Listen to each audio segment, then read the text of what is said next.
ang OVP at KOJC at ang pamilya Duterte ay nakaranas po ng injustices mula sa bagong PNP chief.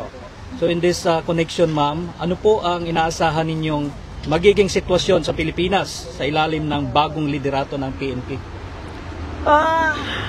Well, I do not think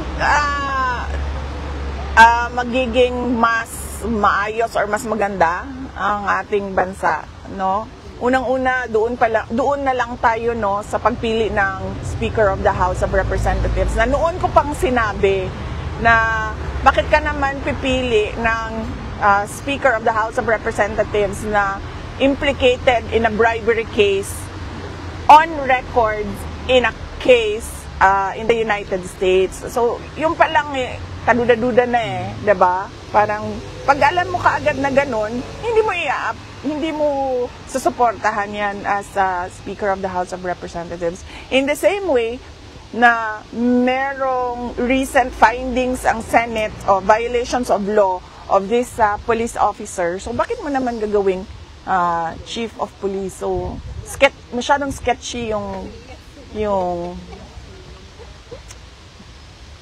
decision.